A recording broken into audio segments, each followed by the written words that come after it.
कहानी शुरू होती है हारुतो से। एक छोटा सा लड़का जिसकी उम्र ज्यादा से ज्यादा 10 साल रही होगी। उसके पापा को शहर छोड़कर कहीं और जाना पड़ा और उसी दिन वो उस लड़की से विदा ले रहा था जिससे वो दिल से प्यार करता था। कम उम्र होने के बावजूद उसने वो कर दिखाया जो बड़े बड़े लोग भी नहीं कर पाते मेरे दोस्त। उसने उसकी आंसुओं से भरी आंखों में सीधा देखते हुए कहा, मुझे अब पापा के साथ जाना होगा, पर मैं वादा करता हूँ मैं जरूर लौट कर आऊंगा और तुमसे शादी करूंगा। चाहे मैं मर जाऊं या मरा दिया जाऊं, फिर भी मैं तुम्हारे पास वापस आऊंगा। लड़की का दिल टूट चुका था। वो उससे अलग नहीं होना चाहती थी, पर जिंदगी हमेशा हमारी इच्छा के हिसाब से थोड़ी चलती है। और इस तरह हारुतो चला गया और साल गुजरते गए। एक दिन हारुतो बस में सफर कर रहा होता है कि उसे एक छोटी सी लड़की उसे घूरते हुए दिखाई देती है। वो समझ पाता उससे पहले ही एक भयानक हादसा हो जाता है। बस में मौजूद हर इंसान मर जाता है, बस हारुतो को छोड़कर। उसकी आंखें खुली, सर फट रहा था। चारों तरफ देखकर उसे समझ नहीं आ रहा था कि हुआ क्या है। उसका शरीर भी बदल चुका था, जगह भी अनजान, और दिमाग में अजीब अजीब यादें तैरने लगती हैं। कुछ देर बाद उसे सच पता चलता है। मरने के बाद वो एक दूसरी दुनिया में आ गया था और अब इस दुनिया में उसका नया नाम था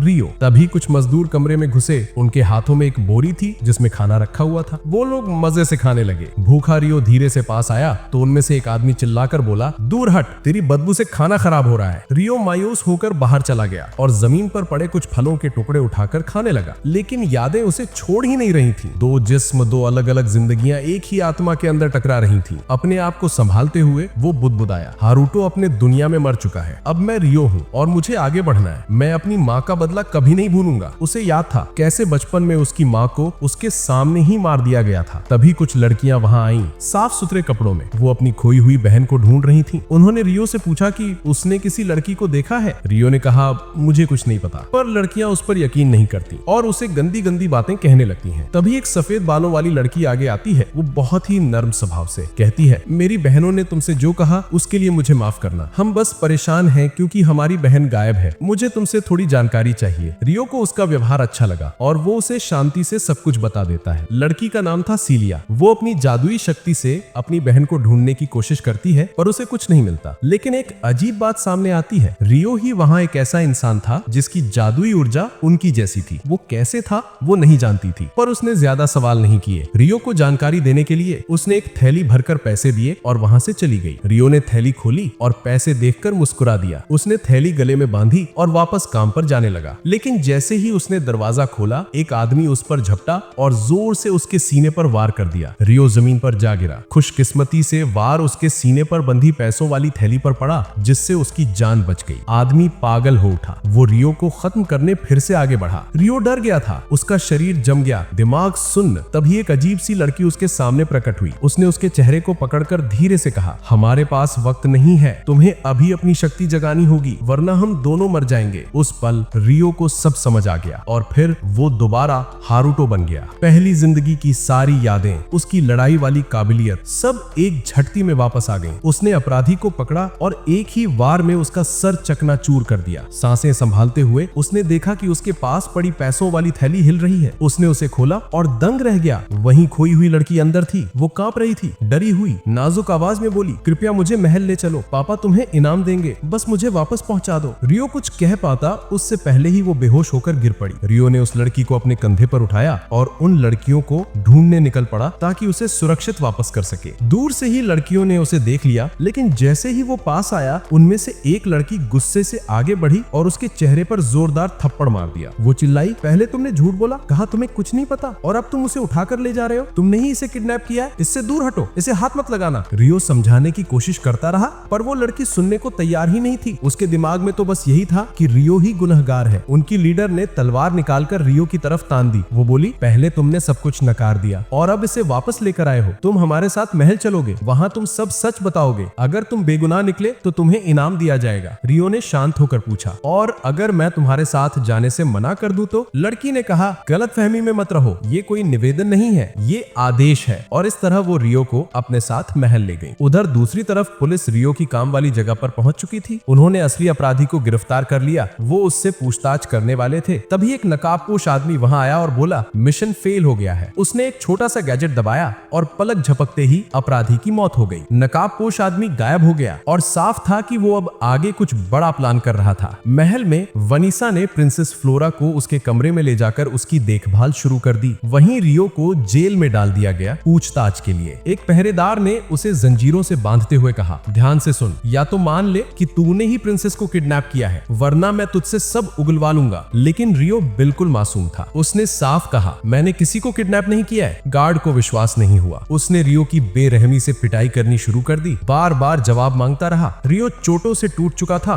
पर उसने झूठ बोलने से इनकार कर दिया। उसी समय प्रिंसेस फ्लोरा को होश आ गया। वनीसा उसके बगल में बैठी उसके जागने का इंतजार कर रही थी। जैसे ही फ्लोरा उठी, वनीसा ने उसे सब बता दिया। फ्लोरा घबरा कर चिल्लाई, तुमने उसे जेल में क्यों डाला? उसने मेरी जान बचाई है। उसे तुरंत यहाँ लेकर आओ, हमें उसे इनाम देना चाहिए। वनीसा भागते हुए जेल पहुंची और रियो की हालत देखकर सन्न रह गई। वो चिल्लाई, मैंने कहा था इसे नरमी से रखना, तुमने ऐसा क्यों किया? गार्ड बोला, ये जासूस है, इसी ने प्रिंसेस को किडनैप किया है। थोड़ा और समय दो, सब उगलवा लूंगा। वनीसा गुस्से से चीखी, अभी के अभी इसे छोड़ो, ये वही लड़का है जिसने प्रिंसेस को बचाया है। गार्ड हैरान रह गया। उसने रियो की जंजीरें खोल दी। वो अब भी गुस्से में था और किसी से बात नहीं कर रहा था, यहाँ तक कि सीलिया से भी नहीं। सीलिया ने अपनी जादुई शक्ति से उसकी चोटें ठीक करना शुरू कर दी। धीरे धीरे उसके घाव भरने लगे। कुछ देर बाद रियो बिस्तर पर जागा, हैरान था कि उसका दर्द लगभग गायब हो चुका है। सीलिया उसके पास बैठी थी। उसने नरमी से कहा, चिंता मत करो, अब तुम सुरक्षित हो। 2 दिन बाद राजा खुद तुम्हारे सम्मान में समारोह रखेंगे और कल जो कुछ हुआ उसके लिए मैं सच में माफी मांगती हूँ। ऐसा फिर कभी नहीं होगा। रियो ने हल्की सी मुस्कान दी और कहा, कोई बात नहीं, लेकिन जब मैं राजा से मिलने जाऊंगा मुझे तुम्हारी मदद चाहिए होगी। मुझे ठीक से बोलना सिखा दो, मैं कोई गलती नहीं करना चाहता। सीलिया ने उसकी बात मान ली और जैसे ही उसने रियो को उठाने के लिए हाथ बढ़ाया, रियो के दिल में एक अजीब सी खुशी दौड़ गई, जैसे उसकी पूरी दुनिया एक पल में चमक उठी हो। कुछ ही दिनों बाद राजा ने एक भव्य समारोह में रियो को सम्मानित किया और उसे आधिकारिक रूप से नोबेल अकेडमी में दाखिला दे दिया। माहौल शांत, शानदार और गरिमा से भरा हुआ था। समारोह के बाद सीढ़ियों पर सीलिया ने रियो से मुलाकात की। उसने उसकी क्लास के बारे में बताया, सारे नियम समझाए और ये भी बताया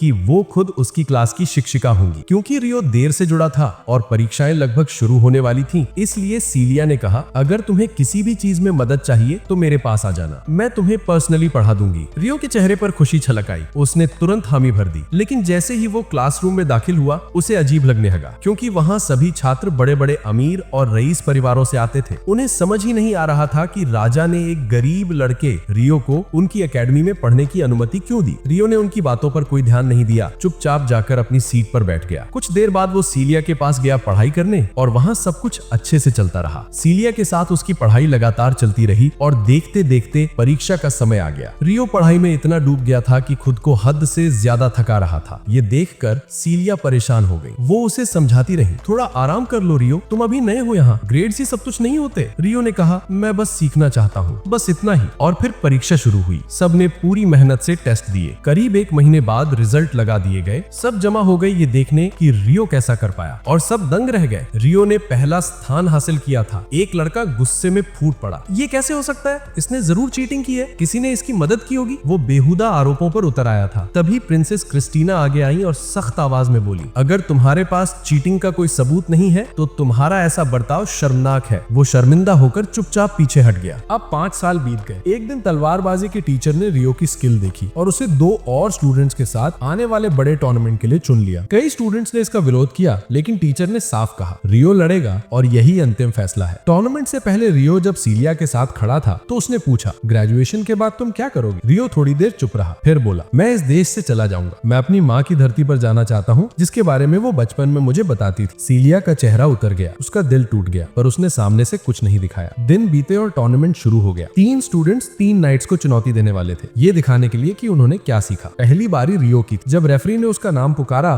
तो एक दूसरा स्टूडेंट उसे चिढ़ाते हुए बोला, कोशिश करना कि हमें शर्मिंदा मत कर देना, जल्दी हार जाना और स्टेज से उतर जाना। रियो ने उसे अनदेखा किया और एरिना में कदम रख दिया। रेफरी ने उसके अपोनेंट को बुलाया, चार्ल्स आगे आओ। रियो ने तुरंत उसे पहचान लिया। ये वही आदमी था जिसने रियो पर पहली बार किले में शक किया था और उसकी वजह से चार्ल्स की रैंक गिर गई थी। राजा ने उसे सजा भी दी थी, इसलिए वो आज भी रियो से नफरत करता था। सिग्नल मिलते ही चार्ल्स ने हमला शुरू कर दिया, तूफान की तरह वार पर वार। रियो को सांस लेने तक का मौका नहीं दे रहा था। दर्शक सोच रहे थे कि रियो अब हार जाएगा, लेकिन तभी रियो ने अचानक पलटवार किया और चार्ल्स का हथियार गिरा दिया। रेफरी हैरान रह गया और बोला, विजेता रियो। चार्ल्स कांपते हुए चीखा, मैं बस अपना पूरा दम नहीं लगा रहा था, मुझे एक और मौका दो। रेफरी ने डांटते हुए कहा, बस करो, तुम सबके सामने हारे हो, अपनी हार स्वीकार करो। चार्ल्स मजबूरी में चुपचाप चला गया। सीलिया और टीचर खुशी से झूम उठे और भीड़ रियो की स्किल देखकर दंग रह गई, सिर्फ चार्ल्स को छोड़कर। उसी रात चार्ल्स अकेले बैठा शराब पी रहा था। वो बड़बड़ा रहा था, ये लड़का, ये मुझे मेरी सबसे काली याद दिलाता है। हर बार इसे देखकर मुझे अपमान महसूस होता है। मैं इसका चेहरा फिर कभी नहीं देखना चाहता। उसका साथी बोला, तुम इसे कब से जानते हो? चार्ल्स ने जवाब दिया, 5 साल पहले जब प्रिंसेस फ्लोरा का किडनैप हुआ था, उसी ने उसे बचाया था। और जब मैंने उसकी पूछताछ की, मुझे लगा वो झूठ बोल रहा है, तो मैंने उसे छुपा दिया था। राजा ने मुझे इसी बात पे सजा दी थी। वो आदमी सुनकर चुप हो गया और रियो के बारे में शक उसके दिल में बढ़ने लगा। उसे लगने लगा कि शायद रियो ही वो इंसान है जिसने असली अपराधी को मारा था और शायद वो रॉयल फैमिली के लिए खतरा भी हो सकता है। उधर सीलिया एक पेड़ के नीचे रियो का इंतजार कर रही थी। तभी एक और लड़की आई और उसने रियो से प्यार का इजहार कर दिया। रियो ने कोई जवाब नहीं दिया, लड़की चली गई। पर सीलिया ये सब देख चुकी थी और उसके दिल पर गहरा असर पड़ा। शायद वो सच में रियो को दिल से चाहने लगी। कुछ समय बाद जब सीलिया स्टूडेंट्स के ग्रेजुएशन फॉर्म्स देख रही थी, उसे पता चला कि रियो ने अभी तक अपना फॉर्म जमा नहीं किया है। उसे शक हुआ, शायद रियो इस किंगडम में रुकने का कोई इरादा ही नहीं रखता है। ये सोचकर उसके दिल में उदासी भर गई। नया सेमेस्टर शुरू हुआ और अब सीलिया मैजिक पढ़ा रही थी। बाकी सारे स्टूडेंट्स तो अपना मैजिक इस्तेमाल कर रहे थे, लेकिन रियो दिखावा कर रहा था कि उसे कुछ नहीं आता, जबकि सच में उसकी छुपी हुई मैजिकल एनर्जी बाकी सबसे कई गुना ज्यादा थी। पर किसी को इसका अंदाजा तक नहीं था। क्लास खत्म होने के बाद जब सब चले गए, रियो सीलिया के पास पहुंचा, लेकिन तभी एक स्टूडेंट आगे आया और रियो को उसके सामने चिढ़ाने लगा। वो बोला, ओए निकम्मे गंवार, लड़कियों के पीछे घूमना बंद कर दे, नहीं तो मैं आपा को बैठूंगा। तुझे क्या लगता है मुझे पता नहीं तू रोज कैसे फ्लर्ट करता है? रियो चुप रहा, पर सीलिया भड़क गई और चिल्लाई, बस वो कुछ भी ऐसा नहीं करता जैसा तुम बोल रहे हो। लड़का गुस्से से तड़पड़ा गया पर कुछ नहीं कर पाया और वहां से चला गया। अगले दिन स्टूडेंट्स को एक फील्ड मिशन दिया गया, जंगल की खोज करना और उसके आखिरी छोर तक पहुंचना। एक सीनियर स्टूडेंट स्टील ने सबको इलाके के बारे में बताया, कहां जाना है, क्या करना है, सब कुछ बिल्कुल ठीक लग रहा था। तभी एक नया नक्शा सामने आया। कहा जाता है कि ये स्टुअर्ट परिवार का पुराना नक्शा है, वही परिवार जिससे वो घमंडी लड़का आता था। उसने दावा किया कि इस नक्शे में एक शॉर्टकट है जो उन्हें जंगल के अंत तक बहुत जल्दी पहुंचा देगा, और सबने उसी की बात मानी और स्टील को लीडर मानकर आगे बढ़ते गए। थोड़ी दूर जाने पर उन्हें कुछ कमजोर से मॉन्स्टर्स मिले जिन्हें उन्होंने चुटकियों में खत्म कर दिया। फिर वो आगे बढ़े, लेकिन अचानक वो एक बंद रास्ते पर पहुंच गए। सब हैरान थे। किसी ने पूछा, स्टील रास्ता कहाँ है? वो लड़का सच में हैरान दिख रहा था। उसे समझ ही नहीं आ रहा था कि रास्ता गायब कैसे हो गया। अचानक पीछे से खतरनाक मॉन्स्टर्स का झुंड हमला कर देता है। पूरी टीम फंस जाती है। एक मॉन्स्टर ने भाले से उस घमंडी लड़के की टांग पर वार किया। वो दर्द से चीखते हुए गिर पड़ा और गिरते गिरते प्रिंसेस फ्लोरा से टकरा गया, जिससे फ्लोरा एकदम क्लिफ के किनारे लुढ़कने लगी। उसी पल रियो ने अपने सारे सामान फेंक दिए और अपनी ताकत का इस्तेमाल करके फ्लोरा को ऊपर खींच लिया, लेकिन खुद नीचे गिर गया। गिरने से उसे चोट तो नहीं आई, लेकिन अब उसे समझ नहीं आ रहा था कि वापस जाके सबका कैसे सामना करेगा और वो जो हुआ उसे वो कैसे समझाएगा। उधर ऊपर बाकी स्टूडेंट्स ने मिलकर उस मॉन्स्टर को मार दिया। उस घमंडी लड़के की टांग का इलाज भी कर दिया गया। जब उससे पूछा गया, क्या तुमने फ्लोरा को धक्का दिया था? तुमने उसे लगभग मार ही दिया था। उसने सब कुछ झूठ बोलकर नकार दिया। उसने कहा, रियो वो नौकर, वो तो मॉन्स्टर से डर गया था, उसी ने मुझे धक्का दिया था, जिससे मैं फ्लोरा पर गिर गया और गिल्ट में रियो खुद ही कूद गया सजा झेलने के लिए। कितना घिनौना! झूठ बोलने की हिम्मत भी कर ली उसने। और अफसोस की बात, सबने उसकी बातों पर यकीन कर लिया, सिर्फ फ्लोरा को छोड़कर। वो सच जानती थी और वो किसी भी तरह रियो को ढूंढना चाहती थी। उधर उसी समय कोई आदमी परछाई में छुपकर पूरे घटनाक्रम को देख रहा था। वो रियो पर शक करके उसे जाल में फंसाने का प्लान कर रहा था, ताकि वो उसकी असली ताकत को जांच सके और ये पक्का कर सके कि वो वही इंसान है जिसने कई साल पहले उस अपराधी को मारा था। जंगल में बाकी स्टूडेंट्स आराम से चल रहे थे, लेकिन रियो छुपकर थोड़ी दूरी पर चल रहा था। वो उस घमंडी लड़के की झूठी बातें सुन रहा था और सोच रहा था कि अब वो शहर वापस नहीं जाएगा। उसे डर था कि कहीं उसकी वजह से और मुसीबत न हो जाए। वैसे भी वो उसे वहां कभी अच्छा नहीं लगता था। बहुत पहले से वो ये सोच रहा था कि एक दिन ये जगह छोड़ ही देगा। तभी अचानक एक बहुत बड़ा और अजीब सा मॉन्स्टर स्टूडेंट्स के सामने आ खड़ा हुआ। सबने मिलकर मैजिक से हमला करने की कोशिश की, लेकिन कोई असर नहीं हुआ। वो मॉन्स्टर बहुत ही ताकतवर था। उसने कई स्टूडेंट्स को पटक कर घायल कर दिया और हंसते हुए उनकी तरफ ऐसे बढ़ने लगा जैसे वो उनके लिए सिर्फ शिकार हो। सबको समझ में आ गया कि वो जीत नहीं सकते, इसलिए सब डरकर भाग गए, सिवाय फ्लोरा के। फ्लोरा ने रास्ते में घायल पड़े स्टूडेंट्स को देखा और उन्हें बचाने के लिए वहीं रुक गई। मॉन्स्टर ने उसे देख लिया और धीरे धीरे उसकी तरफ बढ़ने लगा। फ्लोरा डर के मारे कांप रही थी और जान बचाने के लिए चिल्लाई, हेल्प, कोई है, बचाओ। लेकिन रियो जैसा लेजेंड आसपास हो और ऐसी घटना हो जाए, ये कैसे हो सकता है? अगले ही पल रियो अचानक वहां प्रकट हुआ और एक ही वार में मॉन्स्टर का हाथ उड़ा दिया। वो चिल्लाया, फ्लोरा यहाँ से अभी भागो। फिर उसने अपनी स्पिरिचुअल एनर्जी एक्टिवेट कर ली और मॉन्स्टर से भयंकर लड़ाई शुरू कर दी। फ्लोरा स्टन्ड होकर रियो को देख रही थी। उसके अंदर की असली ताकत देखकर वो दंग रह गई थी। रियो ने जबरदस्त स्किल दिखाते हुए मॉन्स्टर को पछाड़ दिया। फिर उसने अपनी एनर्जी तलवार में भरी और एक ही क्लीन स्ट्राइक में मॉन्स्टर का सिर उसके धड़ से अलग कर दिया। रियो ने पूरी तरह अकेले उस दानव को मार गिराया। थोड़ी देर बाद बाकी स्टूडेंट्स वहां पहुंच गए, लेकिन रियो ने तुरंत अपनी ताकत से खुद को गायब कर लिया ताकि कोई उसे पहचान न पाए। बस एक इंसान था जो परछाई में छुपा पूरी लड़ाई देख चुका था। अब उसे रियो की असली पहचान पर पक्का यकीन हो चुका था और उसके मन में कुछ बहुत काले इरादे थे। दिन के आखिर में जब सारे स्टूडेंट्स वापस महल पहुंच चुके थे, सीलिया कुछ सामान लेकर राजा के पास जा रही थी। जैसे ही उसने दरवाजे पर दस्तक देने के लिए हाथ उठाया, अंदर से रियो का नाम सुनाई दिया। वो रुक गई। उसने ध्यान से कान लगाया, फिर धीरे से दरवाजे के पास जाकर सुनने लगी। अंदर वो घमंडी लड़के का बाप राजा से कह रहा था कि आज जो भी हुआ है वो मेरे बेटे की गलती है। मैं इसके लिए माफी मांगता हूँ, लेकिन मैं उसे कोई सजा नहीं दिलवा सकता, इसलिए हमें पूरा दोष रियो पर डालना चाहिए। ये सुनकर राजा कुछ पल तक सोच में पड़ गया। फिर उसने गहरी सांस ली और कहा, जब तक एक आम लड़के पर इल्जाम डाला जाए कोई फर्क नहीं पड़ता। रॉयल फैमिली और स्टुअर्ट फैमिली को कमजोर नहीं दिखना चाहिए। राजा ने कहा, जो करना है करो, और उसके चेहरे पर एक घिनौनी मुस्कान थी, जैसे उसे पहले से पता हो कि वो क्या करने वाला है। सीलिया ये सब सुनकर डर गई। उसका दिल रियो के लिए घबराने लगा और वो सीधा लाइब्रेरी की तरफ भागी। कुछ देर बाद रियो भेस बदलकर लाइब्रेरी आए ताकि जाने से पहले आखिरी बार गुड बाय बोल सके। सीलिया उसे देखते ही उसकी तरफ भागी और उसे कसकर पकड़ लिया। उसके शरीर को चेक किया कि कहीं वो घायल तो नहीं है। जब उसे यकीन हो गया कि रियो ठीक है, तब उसने उसे बैठाया। रियो ने सारी बातें डिटेल में बताई। सच्चाई सुनकर सीलिया का गुस्सा फट पड़ा, पर वो करे भी तो क्या। रियो ने कहा, मैं अब इस शहर में नहीं रुक सकता, मुझे तुरंत निकलना होगा, और क्योंकि तुम मेरी जिंदगी की सबसे प्यारी इंसान हो, इसलिए मैं तुमसे मिलने आया था, गुड बाय बोलने। सीलिया ये सुनकर उदास हो गई। वो बोली, अपना ख्याल रखना, मैं तुम्हारे लेटर्स का इंतजार करूंगी, बस मुझे ज्यादा इंतजार मत करवाना। रियो बोला, ठीक है, पर मैं लेटर्स एक नया नाम लिखकर भेजूंगा, हरुतब, ताकि कोई शक न करे। Good bye सीलिया। सीलिया फिर से दौड़कर उससे लिपट गई। मैं तुम्हारा इंतजार करूंगी, उसने धीरे से कहा। रियो चला गया और सीलिया की आंखों में आंसू आ गए। वो खुद को रोक नहीं पा रही थी। वो उनके बिताए हर पल को याद कर रही थी और अकेली बैठकर रोने लगी। रियो जंगल के रास्ते नागुमो सिटी की तरफ निकल पड़ा। रास्ते में वो आर्सलिन सिटी पहुंचा और थोड़ा आराम करने और खाना खाने लगा। वहां उसने वांटेड पोस्टर्स देखे और राहत की सांस ली। उसका नाम लिस्ट में नहीं था। वो एक रेस्टोरेंट में गया, लेकिन उसे महसूस हुआ कि कोई उसे देख रहा है। उसने मुड़कर देखा, कोई नहीं था। वो आगे ही बढ़ रहा था कि पीछे से किसी ने चिल्लाया, रामेन। रियो चौंक गया। रामेन यहाँ? उसे भरोसा ही नहीं हो रहा था। वो बैठा,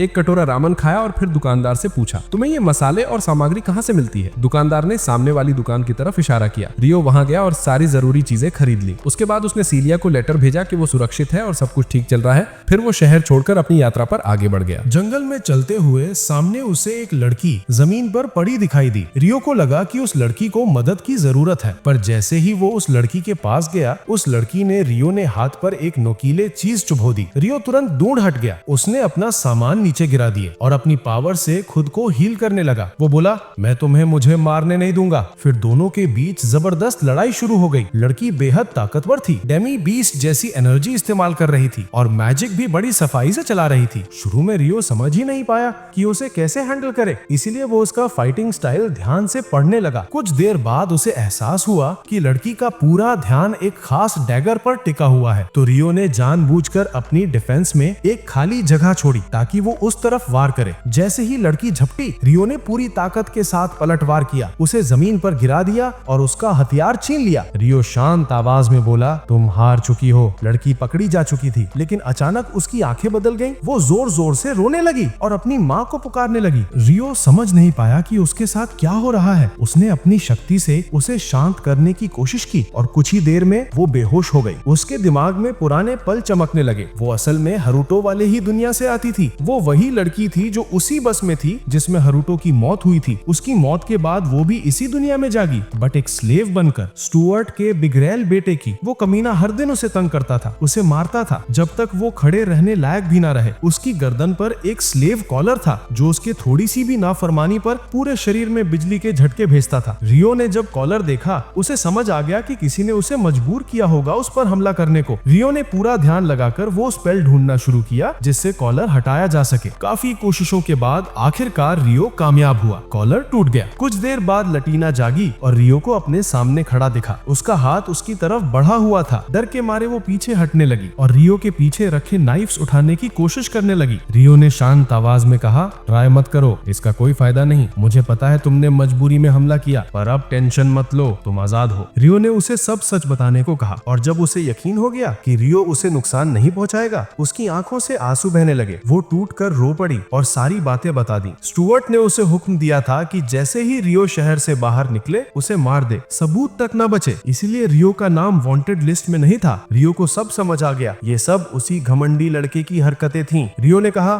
ठीक है, तुम अब आजाद हो, मैंने तुम्हारी जंजीरें तोड़ दी हैं। अगर तुम अपने बीस्ट के लोगों के पास लौटना चाहती हो तो उधर 2 दिन चलो, वो तुम्हें मिल जाएंगे। कभी वापस स्टुअर्ट के पास मत जाना। रियो अपना बैग उठाकर जाने लगा, लेकिन लटीना उसके पीछे पीछे चलने लगी। रियो मुड़ा और बोला, मेरे पीछे क्यों आ रही हो? लटीना बोली, मैं तुम्हारे साथ चलना चाहती हूँ, मुझे अकेला चलना बिल्कुल पसंद नहीं, प्लीज मुझे मत छोड़ो। रियो गुस्से में बोला, तुम एक्सपेक्ट क्या करती हो? तुमने मुझे मारने की कोशिश की थी, क्या तुम्हें लगता है कि मैं इतनी आसानी से माफ कर दूंगा? सपना देख रही हो। लटीना डर के मारे कांपने लगी, फिर धीरे से अपनी जेब से टूटा हुआ स्लेव कॉलर निकाला और रोते हुए बोली, मुझे अपने साथ ले चलो, चाहो तो मुझे अपनी स्लेव बना लो, बस मुझे अकेला मत छोड़ो। रियो उसके शब्दों से पिघल गया। उसने पूछा, तुम्हारा नाम? वो बोली, लटीना। रियो मुस्कुराया, ठीक है लटीना, आज से तुम मेरे साथ यात्रा करोगी, चलो। लटीना इतनी खुश हो गई कि वो रोते रोते मुस्कुरा उठी। रास्ते में दोनों खाना खाने के लिए रुके। ये उसकी जिंदगी में पहली बार था जब उसने अच्छा खाना खाया था। वो खुशी के मारे रोते हुए खा रही थी। रियो हंसकर बोला,